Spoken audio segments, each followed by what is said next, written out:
Hi friends, വരാനിരിക്കുന്ന tracer overseer AE grade എക്സാമുകൾക്ക് ആവശ്യമാവുന്ന സിലബസ് ആയിരുന്നു നമ്മൾ കഴിഞ്ഞ വീഡിയോ വരെ ഡിസ്കസ് ചെയ്തുകൊണ്ടിരുന്നത്. അതിന്റെ ഭാഗമായിട്ട് ഇന്ന് എടുത്തിരിക്കുന്ന ടോപ്പിക് എഞ്ചിനീയറിംഗ് ഡ്രോയിങ് ആണ്. കുറച്ച് പ്രീവിയസ് ഇയർ ക്വസ്റ്റ്യൻസും അതിന്റെ തിയറി പോർഷൻസുമാണ് ഇന്നത്തെ വീഡിയോയിൽ കവർ ചെയ്യാൻ ഉദ്ദേശിക്കുന്നത്. സിലബസിന്റെ ബേസിസിൽ കുറച്ചേറെ സബ്ജക്റ്റ് നമ്മൾ കംപ്ലീറ്റ് ചെയ്തിട്ടുണ്ട്. അത് ചാനലിന്റെ പ്ലേലിസ്റ്റിൽ പോവുക, അവിടെ നിന്ന് നിങ്ങൾക്ക് കളക്ട് ചെയ്യാൻ പറ്റും. സോ ചാനൽ ആദ്യമായിട്ടാണ് നിങ്ങൾ കാണുന്നതെങ്കിൽ ചാനൽ സബ്സ്ക്രൈബ് ചെയ്യുക. കൂടുതൽ ഇതുപോലെയുള്ള വീഡിയോസിന് നോട്ടിഫിക്കേഷൻ ലഭിക്കാൻ വേണ്ടി ബെല്ലൈക്കൺ പ്രസ് ചെയ്യുക. സോ ഇന്നത്തെ എഞ്ചിനീയറിംഗ് ഡ്രോയിങ്ങിന്റെ ക്ലാസ് സ്റ്റാർട്ട് ചെയ്യാം. First question, the size of A0 size drawing sheet is. A0 size drawing ഷീറ്റിന്റെ സൈസ് എന്താണെന്നാണ് ചോദിച്ചിരിക്കുന്നത്. Exam point of വ്യൂവില് A0, A1, A2, A3, A4, A5 എല്ലാം പ്രീവിയസ് ഇയർ ചോദിച്ചിട്ടുള്ളതാണ്. സോ നമുക്ക് നോക്കാം. First drawing sheet A0 size 1189,841, A1 841,594, A2 594,420, A3 420,297, A4 297,210, A5 210,148. So ഇവിടുത്തെ answer അപ്പൊ എന്ത് വരും? Size of A0 drawing sheet answer option B 841,1189 mm. IS 10714-2001 refer to. കഴിഞ്ഞ junior ഇൻസ്ട്രക്ടറിന്റെ question ആണിത്. IS കോഡുകൾ കൂടുതൽ ഇപ്പൊ ക്വസ്റ്റ്യൻ പേപ്പറിലൊക്കെ കാണാറുണ്ട്. അപ്പം ഡ്രോയിങ്ങുമായിട്ട് റിലേറ്റ് ചെയ്ത കുറച്ച് IS കോഡുകളെങ്കിലും നമ്മൾ ഓർത്തിരിക്കണം. അപ്പം ഇവിടുത്തെ IS 10714-2001 റെഫർ ചെയ്യുന്നത് ലൈൻസ് ആണ്. ലൈൻസിനെ കുറിച്ചുള്ള കോഡാണ് IS 10714-2001. So answer is option B. Size of D1 drawing board is. First of all നമ്മൾ ഈ എഞ്ചിനീയറിംഗ് ഡ്രോയിങ്ങിനകത്ത് എക്യുപ്മെന്റിനകത്ത് വരുന്ന ഒരെണ്ണമാണ് ഡ്രോയിങ് ബോർഡ് എന്ന് പറയുന്നത്. അതിനെക്കുറിച്ച് ആദ്യം കുറച്ച് കാര്യങ്ങൾ നമുക്ക് നോക്കാം. ഡ്രോയിങ് ബോർഡ് എഞ്ചിനീയറിംഗ് ഡ്രോയിങ്ങിനകത്ത് എക്യുപ്മെന്റ് യൂസിനകത്ത് ആദ്യം പഠിക്കുന്ന എക്യുപ്മെന്റ് ആണ് ഡ്രോയിങ് ബോർഡ് എന്ന് പറഞ്ഞാൽ. ഡ്രോയിങ് ബോർഡ് നിങ്ങൾ കണ്ടിട്ടുണ്ടാവും ലാബില്. റെക്ടാങ്കുലാർ ഇൻ ഷേപ്പ് ആണ്. അതിന്റെ സൈസ് ഡെസിഗ്നേറ്റ് ചെയ്യുന്ന D വെച്ചിട്ടാണ്. D0, D1, D2, D3 അങ്ങനെയായിരിക്കും അത് ഡെസിഗ്നേറ്റ് ചെയ്യുന്നത്. വെൽ സീസൺഡ് ആയിട്ടുള്ള സോഫ്റ്റ് വുഡ് ലൈക്ക് പൈന്, ഓക്ക് ഒക്കെയാണ് നമ്മൾ അതിന് ഉപയോഗിക്കുന്നത്. കാരണം നമ്മൾ ഡ്രോയിങ് ബോർഡിനകത്ത് ഈ ഡ്രോയിങ് ഷീറ്റ് പിൻ ചെയ്ത് വെക്കത്തില്ലേ, അപ്പൊ സോഫ്റ്റ് വുഡ് ആണെങ്കിൽ മാത്രമേ പിൻ ഇറങ്ങി ചെല്ലത്തുള്ളൂ. അപ്പൊ അതുകൊണ്ട് സോഫ്റ്റ് വുഡുകളാണ് എന്റെ ഡ്രോയിങ് ബോർഡിൽ നമ്മൾ ഉപയോഗിക്കുന്നത്. അതേപോലെ കുറെ സ്ട്രിപ്പുകൾ ചേർത്ത് വെച്ചിട്ടാണ് ഡ്രോയിങ് ബോർഡ്സ് ഉണ്ടാക്കിയിരിക്കുന്നത്. അല്ലാതെ ഒരു സിംഗിൾ മെമ്പർ അല്ല. കുറെ സ്ട്രിപ്സുകൾ ചേർത്ത് ടങ് ആൻഡ് ഗ്രൂ ജോയിന്റ്, അതാണ് ജോയിന്റിന്റെ പേര്. ടങ് ആൻഡ് ഗ്രൂ ജോയിന്റ്സ് ആണ് അവിടെ സ്ട്രിപ്പുകൾ ചേർത്ത് വെക്കാൻ വേണ്ടി ഉപയോഗിക്കുന്നത്. ഓക്കെ, ഇനി ആ ബോർഡിനകത്ത് ഓർത്തിരിക്കേണ്ടത് അതിന്റെ വർക്കിംഗ് എഡ്ജ്. ഡ്രോയിങ് ബോർഡിന്റെ വർക്കിംഗ് എഡ്ജ് എന്ന് പറയുന്നത് എബണി എഡ്ജ് ആണ്. ഓക്കെ, എബണി എഡ്ജ് ആണ് working edge of drawing board. നമ്മൾ സർവേയില് പ്ലെയിൻ ടേബിളിനകത്ത് പഠിക്കുന്നുണ്ട് ഒരു വർക്കിംഗ് എഡ്ജ് എന്ന് പറയുന്നത്. അവിടുത്തെ വർക്കിംഗ് എഡ്ജ് ഏതാണ്? ഫിഡൂഷ്യൽ അല്ലെങ്കിൽ ബിവൽഡ് എഡ്ജ് ആണ്. ഡ്രോയിങ് ബോർഡിൽ നമ്മൾ പഠിക്കുന്ന വർക്കിംഗ് എഡ്ജ് ഏതാണ്? എബണി എഡ്ജ് ആണ്. ഇത് രണ്ടും കൂടെ തിരിഞ്ഞു പോകരുത്. ഡ്രോയിങ് ബോർഡിൽ എബണി എഡ്ജും സർവേയിൽ പ്ലെയിൻ ടേബിളിൽ നമ്മൾ പഠിക്കുന്നത് ബിവൽഡ് അല്ലെങ്കിൽ ഫിഡൂഷ്യൽ എഡ്ജും ആണ്. ഇനി നമുക്ക് അതിന്റെ സൈസ് നോക്കാം. ഡ്രോയിങ് ബോർഡിന്റെ സൈസ്.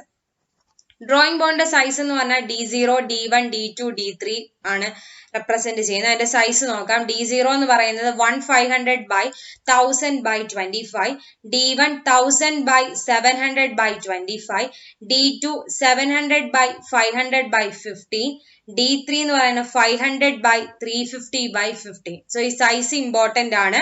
ഇപ്പൊ ഈ ഡ്രോയിങ് ബോർഡിനകത്ത് റഫ്ലി നമ്മൾ നോക്കുവാണെങ്കിൽ എന്തൊക്കെയാണ് പഠിക്കേണ്ടത്? മെയിൻലി അത് ഉണ്ടാക്കിയിരിക്കുന്ന വെൽ സീസൺഡ് സോഫ്റ്റ് വുഡ് ആണ്. പൈൻ, ഓക്ക് അതുകൊണ്ടാണ് ഉപയോഗിക്കുന്നത്. അതേപോലെ കുറെ സ്ട്രിപ്പുകൾ ചേർത്ത് വെച്ചിട്ടാണ്. അത് ടങ് ആൻഡ് ഗ്രൂ ജോയിന്റ് ആണ്. അതിന്റെ വർക്കിംഗ് എഡ്ജ് എന്ന് പറഞ്ഞാൽ എബണി എഡ്ജ് ആണ്. Size D1, D0, D1, D2, D3 ഇത് ഇമ്പോർട്ടന്റ് ആണ്. സോ ഇനി ക്വസ്റ്റ്യനിലേക്ക് വന്നു കഴിഞ്ഞാൽ size of D1 drawing board. D1 drawing ബോർഡിന്റെ സൈസ് എത്രയാണെന്നാണ് ചോദ്യം.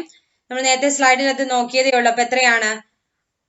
ഓപ്ഷൻ ബി ആണ് 1000/700/25. ബാക്കിയുള്ള സൈസും ഇമ്പോർട്ടന്റ് ആണ്. പ്രീവിയസ് ഇയർ ചോദിച്ചിട്ടുള്ളതാണ്, ഓർത്തിരിക്കുക. In first angle projection method, the plan is placed.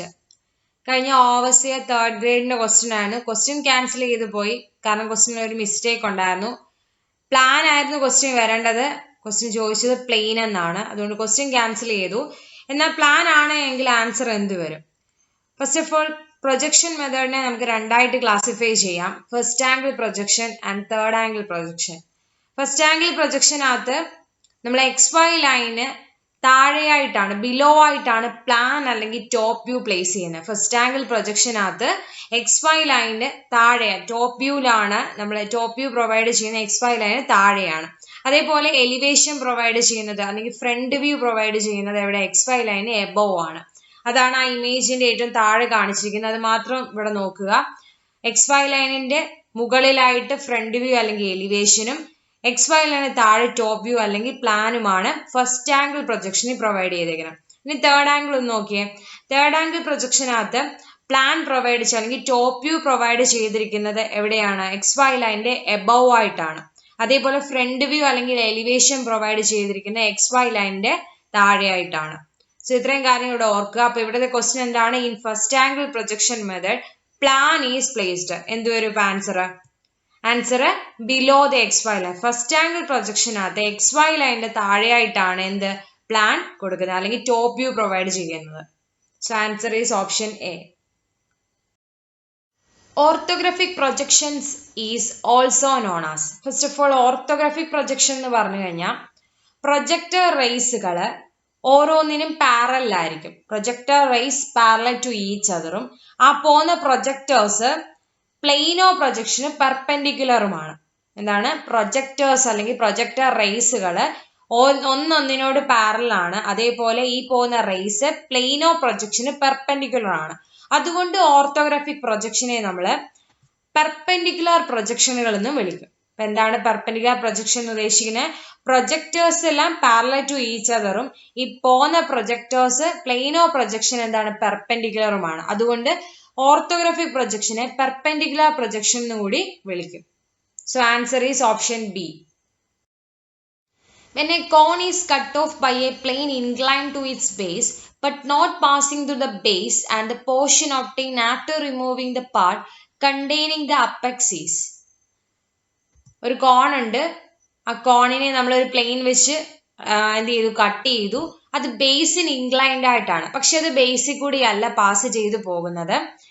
എങ്കിൽ ബാക്കി ആ റിമൂവ് ചെയ്യുന്ന പോർഷൻ, ആ കട്ട് ചെയ്ത പോർഷനെ വിളിക്കുന്ന പേരെന്താണെന്നാണ് ചോദ്യം. ആൻസർ എന്ന് പറയുന്നതാണ് ട്രങ്കേറ്റഡ് കോൺ. ട്രങ്കേറ്റഡ് കോൺ എന്താണ്? ഈ ഒരു കോൺ എടുത്തു, ആ കോണ് നമ്മൾ ബേസിന് ഇൻക്ലൈൻഡ് ആയിട്ടാണ് കട്ട് ചെയ്തിരിക്കുന്നത്. ആ ഒരു പോർഷൻ കിട്ടുന്നതിനെയാണ് ട്രങ്കേറ്റഡ് കോൺ എന്ന് വിളിക്കുന്നത്. നെക്സ്റ്റ് ഫ്രസ്റ്റം ഓഫ് കോൺ.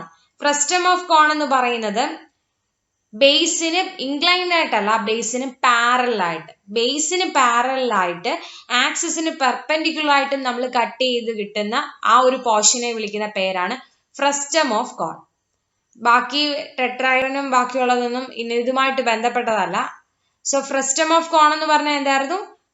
ഈ പ്ലെയിന് പാരലായിട്ടാണ്, ബേസിന് പാരലായിട്ടാണ് പ്ലെയിൻ കട്ട് ചെയ്യുന്നത് and perpendicular to the axis. Truncated cone എന്താണ് പറഞ്ഞത്? ബേസിന് ഇൻക്ലൈൻഡ് ആയിട്ട് ഒരു പ്ലെയിൻ വെച്ച് എന്ത് ചെയ്യുന്നു? കോണിനെ കട്ട് ചെയ്യുമ്പോൾ കിട്ടുന്ന പോർഷൻ ആണ് ട്രങ്കേറ്റഡ് കോൺ എന്ന് പറഞ്ഞത്. So answer is option D. By the combination of set squares we can create dash angle. Set സ്ക്വയേഴ്സിന്റെ കോമ്പിനേഷൻ കൊണ്ട് നമുക്ക് എത്രയൊക്കെ ആംഗിൾസിനെ ക്രിയേറ്റ് ചെയ്യാൻ പറ്റും എന്നാണ് ചോദ്യം. ഫസ്റ്റ് ഈ സെറ്റ് സ്ക്വയർ എന്ന് പറഞ്ഞു കഴിഞ്ഞാൽ inclined, vertical, parallel lines drawn ചെയ്യാൻ വേണ്ടി ഉപയോഗിക്കുന്ന ഒരു എഞ്ചിനീയറിംഗ് എക്യുപ്മെന്റ് ആണ് സെറ്റ് സ്ക്വയർ എന്ന് പറഞ്ഞാൽ. അതിനകത്ത് 45, 45, 60, 30 അങ്ങനെ 2 ടൈപ്പ് സെറ്റ് സ്ക്വയർ ആണ് അവൈലബിൾ ആയിരിക്കുന്നത്. ഇതിന്റെ കോമ്പിനേഷൻ കൊണ്ട് നമുക്ക് ക്രിയേറ്റ് ചെയ്യാൻ പറ്റുന്ന ആംഗിൾ എന്ന് വെച്ചാൽ മൾട്ടിപ്പിൾസ് ഓഫ് 15 ആണ്. 15ന്റെ മൾട്ടിപ്പിൾസ് ആംഗിളുകൾ ക്രിയേറ്റ് ചെയ്യാനാണ് സാധാരണ സെറ്റ് സ്ക്വയറുകൾ ഉപയോഗിക്കുന്നത്. സോ ആൻസർ എന്ന് പറയുന്നത് option B, multiples of 15. Which of the following tool is used to draw horizontal lines? Horizontal lines വരയ്ക്കാൻ നമ്മൾ ഉപയോഗിക്കുന്ന ടൂൾ ഏതാണെന്നാണ് ചോദ്യം. നമുക്ക് ഇതിനകത്തുള്ള ടൂൾസ് ഒന്ന് നോക്കാം. ഓപ്ഷനിലെ ആദ്യത്തേതാണ് ടി സ്ക്വയർ. ടി സ്ക്വയർ എന്ന് പറയുന്നത് ഡ്രോയിങ് ബോർഡിന്റെ ലെഫ്റ്റ് സൈഡിലാണ് നമ്മൾ സാധാരണ പ്രൊവൈഡ് ചെയ്യുന്നത്. അത് ഹാർഡ് വുഡ്, വെൽ സീസൺഡ് ആയിട്ടുള്ള ഹാർഡ് വുഡ് ലൈക്ക് ടീക്ക് അല്ലെങ്കിൽ മഹാഗണി വെച്ചിട്ടാണ് ഇത് ഉണ്ടാക്കിയിരിക്കുന്നത്. മെയിൻലി ഇത് ഹൊറിസോണ്ടൽ ലൈൻസ് വരയ്ക്കാൻ വേണ്ടിയാണ് ടി സ്ക്വയർ ഉപയോഗിക്കുന്നത്. അതേപോലെ നമ്മള് രണ്ട് പ്രധാന പാർട്ടാണ് ടി സ്ക്വയറിനുള്ളത്, ബ്ലേഡും സ്റ്റോക്കും. ബ്ലേഡ് എന്ന് പറയുന്നതാണ് ടി സ്ക്വയറിന്റെ വർക്കിംഗ് എഡ്ജ്, അതിലൂടെയാണ് നമ്മൾ വരയ്ക്കുന്നത്.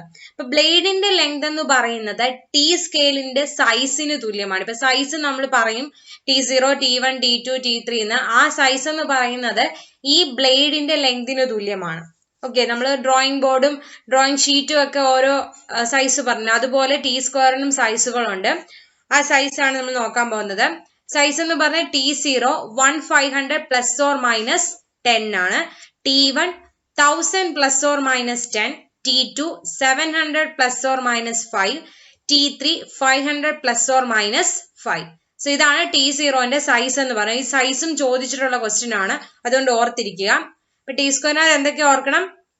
മെയിൻലി നമ്മൾ ഡ്രോയിങ് ബോർഡിന്റെ ലെഫ്റ്റ് സൈഡിലാണ് പ്രൊവൈഡ് ചെയ്യുന്നത്. ടീക്കോ അല്ലെങ്കിൽ മഹാഗണിയോ, ഹാർഡ് വുഡ് ആയിട്ടുള്ള ടീക്കോ അല്ലെങ്കിൽ മഹാഗണിയോ ആണ് നമ്മൾ ഉപയോഗിക്കുന്നത്. ഹൊറിസോണ്ടൽ ലൈൻസ് വരയ്ക്കാൻ വേണ്ടിയാണ് മെയിൻലി ഈ ടി സ്ക്വയർ ഉപയോഗിക്കുന്നത്. ഇതിന്റെ രണ്ട് പാർട്ടാണ്, ബ്ലേഡും സ്റ്റോക്കും. ബ്ലേഡ് ആണ് അതിന്റെ വർക്കിംഗ് എഡ്ജ് എന്ന് പറയുന്നത്. ബ്ലേഡിന്റെ ലെങ്ത് ടി സ്കെയിലിന്റെ സൈസിന് തുല്യമാണ്. ഈ T0, T1, T2, T3 എന്ന് പറയുന്ന size T സ്ക്വയറിനുണ്ട്.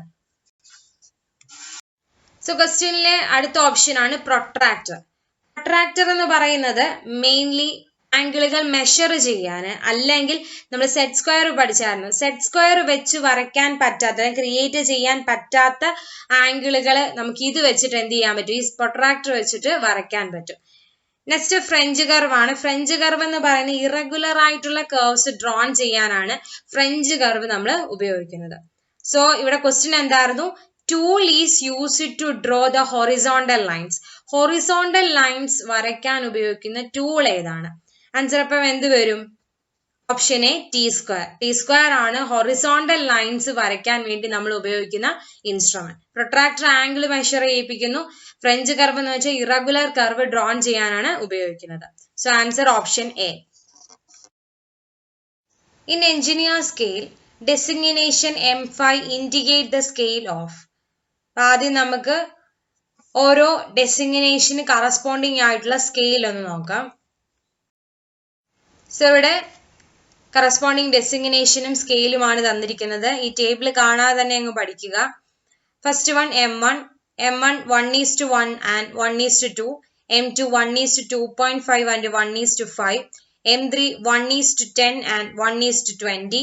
M4 1:50 and 1:100. M5 1:200 and 1:500. M6 1:300 and 1:600. M7 1:400 and 1:800. M8 1:1000 and 1:2000. ഇവിടെ എന്തായിരുന്നു ക്വസ്റ്റ്യൻ ചോദിച്ചിരുന്നത്? M5ന്റെ കറസ്പോണ്ടിങ് സ്കെയിൽ ആണ്. M5ന്റെ കറസ്പോണ്ടിങ് സ്കെയിൽ ഏതൊക്കെയാ? 1:200 and 1:500. സോ നമ്മുടെ ക്വസ്റ്റിനേക്ക് വന്നു കഴിഞ്ഞാൽ in the engineer scale designation M5 indicate the scale of എന്നാണ് ചോദിച്ചത്. M5 എന്ന് പറയുന്നത് ഏതൊക്കെ സ്കെയിലായിരുന്നു? 1:200 1:500 ആയിരുന്നു. ഇതിനകത്ത് 1:200 മാത്രമേ ഉള്ളൂ. സോ നമുക്ക് ഓപ്ഷനിൽ നിന്ന് എ എടുക്കാം. So answer option A, 1:200. For B-type letter, height is divided by dash equal parts. First of all നമ്മൾ ലെറ്ററിങ്സിനകത്ത് രണ്ട് തരമുണ്ട്. സിംഗിൾ സ്ട്രോക്ക് ലെറ്ററിങ്ങും ഡബിൾ സ്ട്രോക്ക് ലെറ്ററിങ്ങും. പിന്നെ വെർട്ടിക്കൽ ആൻഡ് ഇൻക്ലൈൻഡ് ലെറ്ററിങ് നമ്മൾ ചെയ്യാറുണ്ട്. വെർട്ടിക്കൽ എന്ന് വെച്ചാൽ 90 ഡിഗ്രീസിലായിരിക്കും നമ്മൾ ലെറ്ററിങ് നടത്തുന്നത്. ഇൻക്ലൈൻഡ് എന്ന് പറയുന്ന സ്റ്റെമ്മിൽ നിന്നും ഒരു 15 ഡിഗ്രി ഇൻക്ലൈൻഡ് ആയിട്ടായിരിക്കും നമ്മൾ ഇൻക്ലൈൻഡ് ലെറ്റേഴ്സ് എഴുതുന്നത്. ഇനി നമ്മുടെ IS അപ്രൂവ് ചെയ്ത് ഹോൾ ഇന്ത്യ യൂസ് ചെയ്യുന്നത് സിംഗിൾ സ്ട്രോക്ക് വെർട്ടിക്കൽ ലെറ്റേഴ്സ് ആണ്. ഇനി നമ്മൾ പറയുന്നത് രണ്ട് ടൈപ്പ് ലെറ്റേഴ്സ് ആണ് അവൈലബിൾ ആയിരിക്കുന്നത്. ഒന്ന് ടൈപ്പ് എയും ഒന്ന് ടൈപ്പ് ബിയും. ടൈപ്പ് എ ആണെങ്കിൽ നമ്മുടെ ലെറ്ററിന്റെ ഹൈറ്റിനെ നമ്മൾ 14 ആയിട്ട് ഡിവൈഡ് ചെയ്യും. അതാണ് ഹൈറ്റ് h ഡിവൈഡഡ് ബൈ 14 ഇട്ടേക്കുന്നത്. ടൈപ്പ് എ ആണെങ്കിൽ h ഡിവൈഡഡ് ബൈ 14 ആയിരിക്കും. ടൈപ്പ് ബി ആണെങ്കിൽ ആ ഹൈറ്റ് നമ്മൾ 10 പാർട്സ് ആയിട്ട് ഈക്വൽ പാർട്സ് ആയിട്ട് എന്ത് ചെയ്യും, ഡിവൈഡ് ചെയ്യും. അതാണ് h ഡിവൈഡഡ് ബൈ 10 എന്ന് പറഞ്ഞിരിക്കുന്നത്. അപ്പൊ type A letters h divide by 14ഉം ടൈപ്പ് ബി ലെറ്റേഴ്സ് എന്ന് പറഞ്ഞാൽ h ഡിവൈഡഡ് ബൈ 10ഉമാണ്. സോ ഇവിടുത്തെ ക്വസ്റ്റ്യൻ എന്തായിരുന്നു, ബി ടൈപ്പ് ലെറ്റേഴ്സിന്റെ ഹൈറ്റ് നമ്മൾ എത്ര പാർട്സ് ആയിട്ടാണ്, ഈക്വൽ പാർട്സ് ആയിട്ടാണ് ഡിവൈഡ് ചെയ്യുന്നത്. ആൻസർ അപ്പൊ എന്ത് വരും, ഓപ്ഷൻ ഡി 10. ഇപ്പൊ ടൈപ്പ് എ ചോദിക്കുവാണെങ്കിൽ അത് 14 പാർട്സ് ആയിട്ടാണ് ആ ലെറ്ററിന്റെ ഹൈറ്റിനെ ഡിവൈഡ് ചെയ്യുന്നത്. Okay. In drawing continuous thick line type A are used to represent. Type A lines എന്ത് റെപ്രസെന്റ് ചെയ്യാനാണ് ഡ്രോയിങ്ങിൽ നമ്മൾ ഉപയോഗിക്കുന്നത്. നമുക്ക് ഓരോ ലൈൻസ് വീതം ഒന്ന് നോക്കാം. ഈ ലൈൻസ്, ലൈൻ ടൈപ്പ് എല്ലാം ഇമ്പോർട്ടന്റ് ആണ്. ടൈപ്പ് എ എന്ന് പറയുന്നത് കണ്ടിന്യൂസ് തിക്ക് ആണ്. കണ്ടിന്യൂസ് തിക്ക് എന്ന് പറയുമ്പോൾ വിസിബിൾ ഔട്ട്ലൈൻസ്, വിസിബിൾ എഡ്ജസ് വരയ്ക്കാൻ വേണ്ടിയാണ് നമ്മൾ കണ്ടിന്യൂസ് തിക്ക് ലൈൻസ് ഉപയോഗിക്കുന്നത്. നെക്സ്റ്റ് ബി ആണ് continuous thin lines.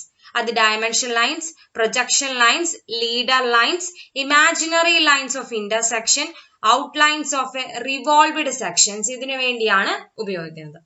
Next type C ആണ് continuous thin free hand. Next type D ആണ്, അത് കണ്ടിന്യൂസ് തിൻ സിഗ്സാഗ്. ഇത് നമ്മൾ എഞ്ചിനീയറിംഗ് ഡ്രോയിങ്സ് ടൈപ്പ് സിയും ഡിയും എന്ന് പറയുന്നത് രണ്ടും ഏതെങ്കിലും ഒരെണ്ണമേ നമ്മൾ ഡ്രോയിങ് ഷീറ്റ് റെപ്രസെന്റ് ചെയ്യത്തുള്ളൂ. അത് നമ്മൾ പ്രിഫർ ചെയ്ത് എടുക്കുകയാണ്. ഇതിൽ ഏതെങ്കിലും ഒരെണ്ണേ നമ്മൾ ആ ഒരു ഡ്രോയിങ് ഷീറ്റിൽ ഉപയോഗിക്കത്തുള്ളൂ. അത് നമ്മൾ റെപ്രസെന്റ് ചെയ്യുന്ന അല്ലെങ്കിൽ അതിന്റെ ആപ്ലിക്കേഷൻ എന്ന് പറയുന്നത് boundaries or limits of partial or interpreted views. ചിലപ്പം റോഡോ അല്ലെങ്കിൽ എന്തെങ്കിലും ഒരു കണ്ടിന്യൂറ്റി കാണിക്കാൻ വേണ്ടിയായിരിക്കും നമ്മൾ ഈ ഒരു ലൈൻസ് ടൈപ്പ് സിയും ടൈപ്പ് ഡിയും ഉപയോഗിക്കുന്നത്. നെക്സ്റ്റ് ആണ് ടൈപ്പ് ഇ, അത് ഡാഷ്ഡ് തിക്ക്. ടൈപ്പ് എഫ് എന്ന് പറയുന്നത് ഡാഷ്ഡ് തിൻ ആണ്. ഇത് രണ്ടും റെപ്രസെന്റ് ചെയ്യുന്നത് ഹിഡൻ ഔട്ട്ലൈൻസ്, ഹിഡൻ എഡ്ജസിന് വേണ്ടിയാണ്. നെക്സ്റ്റ് ജി ആണ്, ജി ചെയിൻ തിൻ ആണ്. അത് centre lines, line of symmetry or trajectories കാണിക്കാൻ വേണ്ടിയാണ്. പിന്നെ ചെയിൻ തിൻ ആൻഡ് തിക്ക്, അത് ഇമ്പോർട്ടന്റ് ആണ്, കുറെ വട്ടം റിപ്പീറ്റ് ചെയ്ത് ചോദിച്ചിട്ടുള്ള ക്വസ്റ്റ്യൻ ആണ്. അത് കട്ടിംഗ് പ്ലെയിൻസ് റെപ്രസെന്റ് ചെയ്യാൻ, അത് ടൈപ്പ് എച്ച് ആണ്. നെക്സ്റ്റ് എന്ന് പറയുന്നത് ചെയിൻ തിക്ക്. ചെയിൻ തിക്ക് എന്ന് പറയുന്ന indication of the surface to be special requirement applies. അതിന് ടൈപ്പ് ജെ ആണ് ഉപയോഗിക്കുന്നത്. ഇനി ലാസ്റ്റ് ആണ് ടൈപ്പ് കെ എന്ന് പറയുന്നത് ചെയിൻ തിൻ ഡബിൾ ഡാഷ്. അതെന്ന് പറയുന്നത് outlines of A adjacent part, alternates and extreme positions of a movable parts, centroidal lines, initial outlines, ഇതിനു വേണ്ടിയാണ് നമ്മൾ ഉപയോഗിക്കുന്നത്. അപ്പം ഈ ലൈൻ ടൈപ്പും അതിന്റെ ആപ്ലിക്കേഷൻസും ഇമ്പോർട്ടന്റ് ആണ്. ഇവിടെ ക്വസ്റ്റ്യൻ എന്താ ചോദിച്ചിരുന്നത്, ടൈപ്പ് എ ലൈനുകൾ എന്തിനു വേണ്ടിയാണ് ഉപയോഗിക്കുന്നത്, എന്തിനു വേണ്ടിയാണ് ആപ്ലിക്കേഷൻ, വിസിബിൾ ഔട്ട്ലൈൻസും വിസിബിൾ എഡ്ജസും വരയ്ക്കാൻ വേണ്ടി. സോ എഞ്ചിനീയറിംഗ് ഡ്രോയിങ്ങില് കണ്ടിന്യൂസ് തിക് ലൈൻ അല്ലെങ്കിൽ ടൈപ്പ് എ ലൈൻസുകൾ യൂസ് ചെയ്യുന്നത് എന്ത് റെപ്രസെന്റ് ചെയ്യാൻ വേണ്ടിയാണ്, visible edges. Which of the following statement is against the rule of dimensioning? ഈ തന്നിരിക്കുന്ന ഓപ്ഷനില് റൂൾ ഓഫ് ഡയമെൻഷനിങ് എഗനസ്റ്റ് ആയിട്ടുള്ള സ്റ്റേറ്റ്മെന്റ് ഏതാണെന്നാണ് ചോദിച്ചിരിക്കുന്നത്. അപ്പൊ ആദ്യം അറിയേണ്ടത് ഡയമെൻഷനിങ്ങിന്റെ റൂൾസ് ഏതൊക്കെയാണ് അതൊന്ന് നോക്കാം. സോ ഇവിടെ ഒരു ഒബ്ജക്റ്റിന്റെ ഡയമെൻഷനിങ് ആണ് കാണിച്ചിരിക്കുന്നത്. ഇപ്പൊ ഡയമെൻഷനിങ് റൂളിനകത്ത് ആദ്യത്തേതാണ് ഡയമെൻഷൻ ലൈനും എക്സ്റ്റൻഷൻ ലൈനും വരയ്ക്കേണ്ടത് കണ്ടിന്യൂസ് തിൻ ലൈനുകൾ ഉപയോഗിച്ചിട്ടാണ്.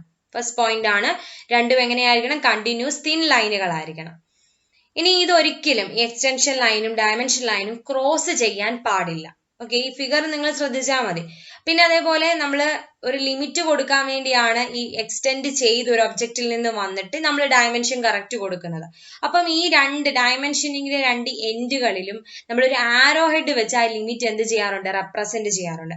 പിന്നെ ആ ഫിഗർ ശ്രദ്ധിച്ചു കഴിഞ്ഞാൽ ഈ എക്സ്റ്റൻഷൻ ലൈന് നമ്മൾ ഡയമെൻഷൻ ചെയ്ത് കഴിഞ്ഞിട്ടും കുറച്ച് ഭാഗം എന്ത് ചെയ്യാറുണ്ട്, കുറച്ച് ഫ്രണ്ടിലോട്ടേക്ക് എന്ത് ചെയ്യുക, അല്ലെങ്കിൽ കുറച്ച് ഭാഗം എക്സ്റ്റെൻഡ് ചെയ്ത് കിടക്കാറുണ്ട്. അതെല്ലാ എടുത്തും അങ്ങനെ ചെയ്യണമെന്നാണ്. ഒരു 3 mm എങ്കിലും നമ്മൾ ആ എക്സ്റ്റൻഷൻ ലൈൻ ഡയമെൻഷൻ ലൈൻ കഴിഞ്ഞിട്ട് കുറച്ച് എക്സ്റ്റെൻഡ് ചെയ്ത് കിടക്കണം. സോ ഇത്രയാണ് മെയിൻ റൂൾ ഫോർ ഡയമെൻഷനിങ് എന്ന് പറഞ്ഞത്. സോ ഇനി ക്വസ്റ്റ്യനിലേക്ക് വന്നു കഴിഞ്ഞാൽ ഡയമെൻഷനിങ് റൂളിന് എഗനസ്റ്റ് ആയിട്ടുള്ള സ്റ്റേറ്റ്മെന്റ് ഏതാണെന്നാണ്. ഓപ്ഷൻസ് ഓരോന്ന് വായിച്ചു നോക്കുക. വായിച്ചു നോക്കുമ്പം നമുക്ക് കിട്ടും answer. Projection line should not drawn beyond the dimension line. Dimension line കഴിഞ്ഞിട്ട് പ്രൊജക്ഷൻ അല്ലെങ്കിൽ എക്സ്റ്റൻഷൻ ലൈൻ നമ്മൾ വരയ്ക്കാറില്ലെന്നാണ് പറഞ്ഞിരിക്കുന്നത്. ഞാൻ മുമ്പേ പറഞ്ഞായിരുന്നു, നമ്മൾ ഡയമെൻഷൻ ലൈൻ കഴിഞ്ഞിട്ട് പ്രൊജക്ഷൻ അല്ലെങ്കിൽ എക്സ്റ്റൻഷൻ ലൈൻ കുറച്ച് എന്ത് ചെയ്യാം, ബിയോണ്ട് ആയിട്ട് കൊടുക്കാറുണ്ട്. അതാണ് ഡയമെൻഷനിങ്ങിന്റെ റൂൾ എന്ന് പറയുന്നത്. സോ ഓപ്ഷൻ ബി ആണ് correct answer. Name of the conic whose eccentricity is 1. ഈ ഓപ്ഷനിൽ കോണിക് സെക്ഷൻ ആണ് കാണിച്ചിരിക്കുന്നത്. അതിലെ എക്സെൻട്രിസിറ്റി 1 ആവുന്ന കോണിക് ഏതാണ്? അപ്പൊ ആദ്യം അറിഞ്ഞിരിക്കേണ്ടത് എന്താണ് എക്സെൻട്രിസിറ്റി. എക്സെൻട്രിസിറ്റി എന്ന് പറഞ്ഞ distance from focus divided by distance from directrix ആണ്. ഇനി നമ്മൾ അറിയേണ്ടത് എക്സെൻട്രിസിറ്റിയുടെ വാല്യൂസ് ആണ്. എക്സെൻട്രിസിറ്റി എലിപ്സിനാണെങ്കിൽ ലെസ് ദാൻ 1 ആണ്, parabola equal to 1, hyperbola greater than 1. ഈ വാല്യൂസ് ചോദിച്ചിട്ടുള്ളതാണ്. അതേപോലെ സർക്കിളിന്റെ എക്സെൻട്രിസിറ്റി വാല്യൂ 0 ആണ്. സോ എക്സെൻട്രിസിറ്റി ഇപ്പൊ ഇവിടെ 1 ആവുന്നത് ഏത് കോണിക് സെക്ഷനിലാണ്? ആൻസർ എന്ത് വരും? പരാബോള. ബാക്കി എലിപ്സ് ആയാലും ഹൈപ്പർബോള ആയാലും ചോദിച്ചിട്ടുള്ളതാണ്, ഇമ്പോർട്ടന്റ് ആണ്. In the context of construction of scales, the ratio of length of object in the drawing to the actual length of object is. അത് റെപ്രസെന്റ് ചെയ്യുന്നതാണ് റെപ്രസെന്റേറ്റീവ് ഫ്രാക്ഷൻ RF. നമ്മൾ ഡ്രോയിങ്ങിൽ വരയ്ക്കുന്ന ആ ഒബ്ജക്റ്റിന്റെ ലെങ്ത് ഡിവൈഡഡ് ബൈ ആ ഒബ്ജക്റ്റിന്റെ actual ആയിട്ടുള്ള length എത്രയാണ്, അവ തമ്മിലുള്ള റേഷ്യോയെയാണ് റെപ്രസെന്റേറ്റീവ് ഫ്രാക്ഷൻ എന്ന് വിളിക്കുന്നത്. സോ അപ്പൊ ആൻസർ എന്ത് വരും? Representative fraction. The ratio of length of object in the drawing divided by actual length of the object is called representative fraction. Which of the following projection method has been recommended by the Bureau of Indian Standards for the preparation of engineering drawing of object? First of all, projection methodകൾ ഏതാണെന്ന് നോക്കാം. Engineering ഡ്രോയിങ്ങിൽ method of പ്രൊജക്ഷനെ നമുക്ക് രണ്ടായിട്ട് classify ചെയ്യാം. First angle projection and third angle projection.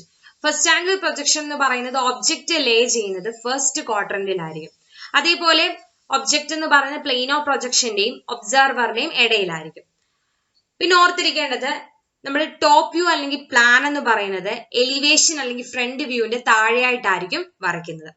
Right hand side view എന്ന് പറയുന്നത് എലിവേഷന്റെ left സൈഡിലായിരിക്കും drone ചെയ്യുന്നത്. ഇത്രയും കാര്യം അറിയണം. അതേപോലെ ഇത് ഫോളോ ചെയ്യണം, ഈ ഫസ്റ്റ് ആംഗിൾ പ്രൊജക്ഷൻ ഫോളോ ചെയ്യുന്നത് ഇന്ത്യക്കാരും യൂറോപ്യൻ കൺട്രിക്കാരുമാണ്. സോ അതാണ് ഫസ്റ്റ് ആംഗിൾ പ്രൊജക്ഷൻ. ഇത്രയാണ് ഓർത്തിരിക്കേണ്ടത്. ഇനി തേർഡ് ആംഗിളിലേക്ക് പോയി കഴിഞ്ഞാൽ ഒബ്ജക്റ്റ് ലേ ചെയ്യുന്നത് തേർഡ് ക്വാഡ്രന്റിലായിരിക്കും. And plane of projection lay ചെയ്യുന്നത് ബിറ്റ്വീൻ ഒബ്ജക്റ്റ് ആൻഡ് ഒബ്സർവർ ആയിരിക്കും. ആൻഡ് ദെൻ അവിടെ പറഞ്ഞിരിക്കുന്നത് ടോപ്പ് വ്യൂ എന്ന് പറയുന്നത് ഫ്രണ്ട് വ്യൂവിന് മുകളിലായിട്ടായിരിക്കും ലേ ചെയ്യുന്നത്. അതേപോലെ റൈറ്റ് ഹാൻഡ് സൈഡ് വ്യൂ നമ്മൾ റൈറ്റ് ഓഫ് ദ എലിവേഷൻ തന്നെയായിരിക്കും ഡ്രോൺ ചെയ്യുന്നത്. ഈ തേർഡ് ആംഗിൾ പ്രൊജക്ഷൻ ഫോളോ ചെയ്യുന്നത് അമേരിക്കൻ കൺട്രീസ് ആണ്. ഇപ്പൊ ഫസ്റ്റ് ആംഗിൾ ഫോളോ ചെയ്യുന്നത് ഇന്ത്യയും യൂറോപ്യൻ കൺട്രീസുമാണ്. തേർഡ് ആംഗിൾ പ്രൊജക്ഷൻ ഫോളോ ചെയ്യുന്നത് അമേരിക്കൻ കൺട്രീസ് ആണ്. സോ നമ്മുടെ ക്വസ്റ്റ്യനിലേക്ക് വന്നു കഴിഞ്ഞാൽ, നമ്മൾ എഞ്ചിനീയറിംഗ് ഡ്രോയിങ്സ് വരയ്ക്കാൻ വേണ്ടി ഇന്ത്യൻ സ്റ്റാൻഡേർഡ് ബ്യൂറോ റെക്കമെൻഡ് ചെയ്യുന്നത് ഏതാണെന്നാണ്, ഏത് പ്രൊജക്ഷൻ മെത്തേഡ് ആണെന്നാണ് ചോദിച്ചിരിക്കുന്നത്. ആൻസർ അപ്പൊ എന്ത് വരും? First angle projection. Option A, first angle projection. In first angle projection, കഴിഞ്ഞ സ്ലൈഡിൽ ഞാൻ പറഞ്ഞതേ ഉള്ളൂ, ഫസ്റ്റ് ആംഗിൾ പ്രൊജക്ഷന്റെ പ്രത്യേകത എന്താണ്? പ്ലാൻ നമ്മൾ വരയ്ക്കുന്നത്, പ്ലാൻ അല്ലെങ്കിൽ ടോപ്പ് വ്യൂ നമ്മൾ വരയ്ക്കുന്നത് XY line താഴെയായിരിക്കും.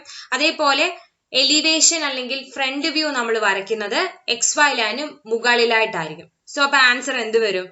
Option A, elevation is above the XY line and plan is below the XY line. അതാണ് ഫസ്റ്റ് ആംഗിൾ പ്രൊജക്ഷന്റെ പ്രത്യേകത. The view drawn to show the internal details of a object is called. ഒരു ഒബ്ജക്റ്റിന്റെ internal ആയിട്ടുള്ള details നമുക്ക് കാണാൻ നമ്മൾ എന്ത് type view ആണ് ചെയ്യുന്നത്? ഐസോമെട്രിക് ആണോ, സെക്ഷണൽ ആണോ, ഒബ്ലിക് ആണോ, ഇന്റേണൽ വ്യൂസ് ആണോ നമ്മൾ ചെയ്യുന്നത്? ഒരു ഒബ്ജക്റ്റിന്റെ ഇന്റേണൽ ഡീറ്റെയിൽസ് നമുക്ക് കാണണമെങ്കിൽ ഏത് ടൈപ്പ് വ്യൂവിലായിരിക്കും നമ്മൾ ഡ്രോൺ ചെയ്യുന്നത്? ആൻസർ ആണ് സെക്ഷണൽ വ്യൂ. നമുക്കറിയാം ഒരു പ്ലാൻ എടുത്ത് പ്ലാനിന്റെ സെക്ഷൻ വ്യൂവിൽ നോക്കുമ്പോഴാണ് അകത്തുള്ള ഡീറ്റെയിൽസ്. ഒരു പ്ലാൻ എടുത്തു കഴിഞ്ഞാൽ അല്ലെങ്കിൽ ഇവിടെ ഒരു ഒബ്ജക്റ്റ് ആണ് കാണിച്ചിരിക്കുന്നത്, ഈ ഒബ്ജക്റ്റിന്റെ ഇന്റേണൽ ഡീറ്റെയിൽസ് നമുക്ക് കണക്ട് ചെയ്യണം അല്ലെങ്കിൽ വ്യൂ ചെയ്യണമെങ്കിൽ അതിന്റെ സെക്ഷണൽ വ്യൂസ് ആണ്, പല രീതിയിലുള്ള സെക്ഷണൽ വ്യൂസ് ആണ് നമ്മൾ ചെയ്ത് നോക്കുന്നത്. അതേപോലെ ഒരു ബിൽഡിംഗ് പ്ലാൻ ആണെങ്കിലും പ്ലാൻ നമ്മൾ ഒരു സെക്ഷൻ വ്യൂ ചെയ്യുമ്പോഴല്ലേ നമുക്ക് ആ ഇന്റേണൽ ആയിട്ടുള്ള ഡീറ്റെയിൽസ് എന്തൊക്കെയാണെന്ന് കാണാൻ പറ്റും. സോ അതന്നെയാണ് ആൻസർ, സെക്ഷണൽ വ്യൂ. ഒരു ഒബ്ജക്റ്റിന്റെ ഇന്റേണൽ ഡീറ്റെയിൽസ് നമുക്ക് വ്യൂ ചെയ്യാൻ ഡ്രോൺ ചെയ്യുന്നത് ഏതാണ്? സെക്ഷണൽ വ്യൂസ് ആണ്. So answer is option B, sectional view. In isometric projection, all horizontal edges are drawn as dash inclined lines to horizontal line. First of all, isometric projection എന്താന്ന് നോക്കാം. Isometric projection എന്ന് പറഞ്ഞാൽ ഒരു pictorial orthographic projection ആണ്. Okay, അതാണ് isometric projection എന്ന് പറഞ്ഞാൽ. അതിന്റെ ഐസോമെട്രിക് ആക്സിസുകൾ 120 ഡിഗ്രി ബിറ്റ്വീൻ ദമ്മായിട്ട്, അതിന്റെ 3 ആക്സിസുകളുണ്ട്, ആ ആക്സിസുകൾ 120 ഡിഗ്രിയിലായിരിക്കും മേക്ക് ചെയ്യുന്നത്. അതിന്റെ ഹൊറിസോണ്ടൽ, ഒരു എഡ്ജും അതിന്റെ ഹൊറിസോണ്ടലും തമ്മിൽ മേക്ക് ചെയ്യുന്ന ആംഗിൾ എന്ന് പറയുന്നത് 30 ഡിഗ്രി ആയിരിക്കും. ഫിഗറിൽ കാണിച്ചിട്ടുണ്ട്, ആ എഡ്ജും ഹൊറിസോണ്ടലും മേക്ക് ചെയ്യുന്ന ആംഗിൾ എത്രയാണ്? 30 ഡിഗ്രി. സോ ആൻസർ എന്ന് പറഞ്ഞാൽ എന്ത് വരും? 30 degree. In isometric projection, all horizontal edges are drawn as 30 degree inclined lines to the horizontal lines.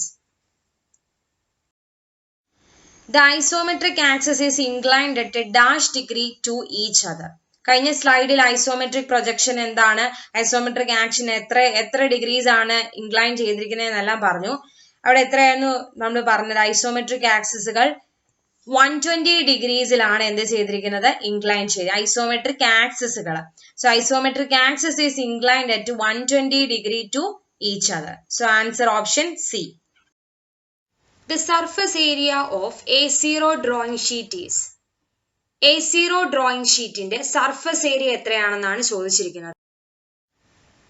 അപ്പൊ ഡ്രോയിങ് ഷീറ്റും അതിന്റെ സർഫസ് ഏരിയയുമാണ്.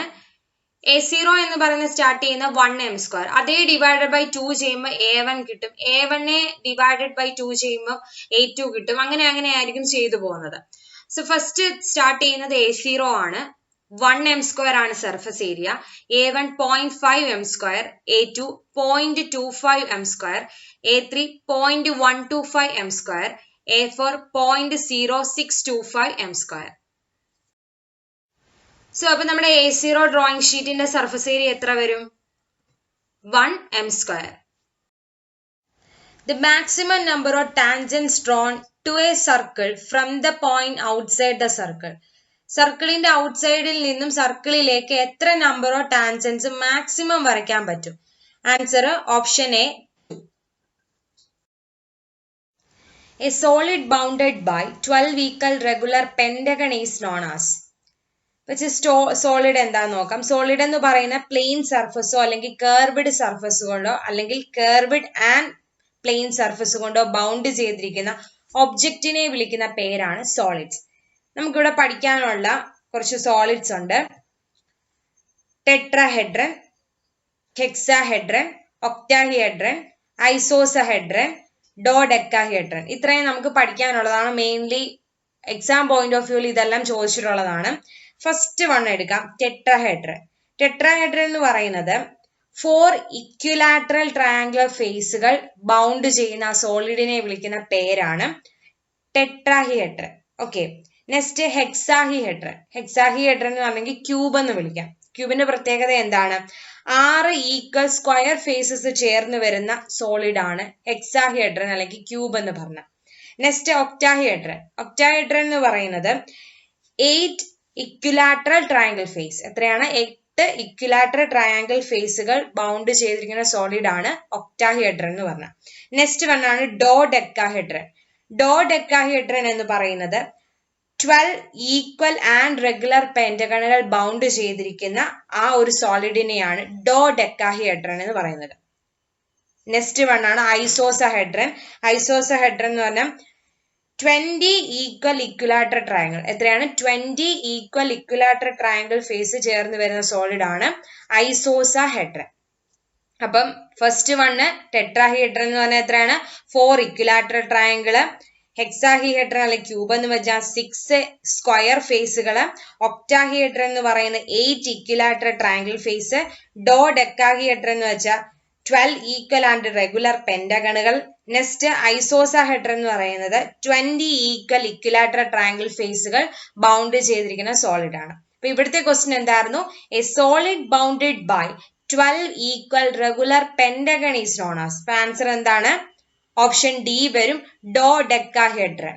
ഡോഡെക്കാഹെഡ്രൻ ആണ് 12 ഈക്വൽ ആൻഡ് റെഗുലർ പെന്റഗണുകൾ ചേർന്ന് ഫോം ചെയ്യുന്ന സോളിഡ് ആണ് ഡോഡെക്കാഹെഡ്രൻ. ബാക്കിയുള്ളതും എക്സാം പോയിന്റ് ഓഫ് വ്യൂവിൽ ഇമ്പോർട്ടന്റ് ആണ്, അതുകൂടി ഓർത്തിരിക്കണം. In which regular polygon sides are equal to radius or circumscribing circle? First of all, എന്താണ് പോളിഗൺ? മൾട്ടി സൈഡഡ് ഫിഗർ വിത്ത് ഗ്രേറ്റർ ദാൻ 4 sides. അതിനെയാണ് നമ്മൾ സാധാരണ പോളിഗൺ എന്ന് വിളിക്കുന്നത്. ഇനി എന്താണ് റെഗുലർ പോളിഗൺ? ഒരു മൾട്ടി സൈഡഡ് ഫിഗറിനകത്ത് ഈക്വൽ സൈഡ്സും ആംഗിൾസും ഉണ്ടെങ്കിൽ അതിനെയാണ് നമ്മൾ റെഗുലർ പോളിഗൺ എന്ന് വിളിക്കുന്നത്. അതിനകത്ത് 5 sides ആണെങ്കിൽ പെന്റഗൺ, 6 ആണ് ഹെക്സഗൺ, 7 ഹെപ്റ്റഗൺ, 8 ഒക്ടഗൺ, 9 നണ്ണഗൺ, 10 ഡെക്കഗൺ, 11 അണ്ടക്കഗൺ, 12 ഡോഡെക്കഗൺ. ഇത്രയാണ് നമ്മൾ പോളിഗണിനകത്ത് മെയിൻലി പഠിക്കുന്നത്. ഇനി ഇവിടെ ക്വസ്റ്റ്യൻ ചോദിച്ചിരിക്കുന്നത് എന്താണ്? ഒരു റെഗുലർ പോളിഗണിന്റെ സൈഡ് എന്ന് പറയുന്നത് സർക്കംസ്ക്രൈബിംഗ് സർക്കിളിന്റെ റേഡിയസിന് തുല്യമാകുന്നത് ഏത് റെഗുലർ പോളിഗണിലാണ് അങ്ങനെ ഒരു കാര്യം ഈക്വൽ ആയിട്ട് വരുന്നത്? അതിന്റെ ആൻസർ ആണ് ഹെക്സഗൺ. ഹെക്സഗൺ നമ്മൾ വരയ്ക്കുമ്പോൾ ഹെക്സഗണിന്റെ റേഡിയസ് സർക്കിളിന്റെ റേഡിയസ് എന്ന് പറയുന്നത് ഈ പറയുന്ന ഹെക്സഗണിന്റെ സൈഡിന് തുല്യമായിരിക്കും. റേഡിയസ് സൈഡിന് തുല്യമായിരിക്കും. അതിനുകൊണ്ടാണ് ആൻസർ ഹെക്സഗൺ വന്നത്, ഓപ്ഷൻ സി. സോ ഇത്രയുമാണ് ഇന്നത്തെ എഞ്ചിനീയറിംഗ് ഡ്രോയിങ്ങിലെ പ്രീവിയസ് ഇയർ ക്വസ്റ്റ്യൻസും അതിന്റെ എക്സ്പ്ലനേഷൻസും. ആദ്യമായിട്ടാണ് ചാനൽ കാണുന്നതെങ്കിൽ ചാനൽ സബ്സ്ക്രൈബ് ചെയ്യുക. കൂടുതൽ ഇതുപോലെയുള്ള വീഡിയോസിന് നോട്ടിഫിക്കേഷൻ ലഭിക്കാൻ വേണ്ടി ബെല്ലൈക്കൺ പ്രസ് ചെയ്യുക. വീഡിയോ ഇഷ്ടമായെങ്കിൽ like and share. Thank you.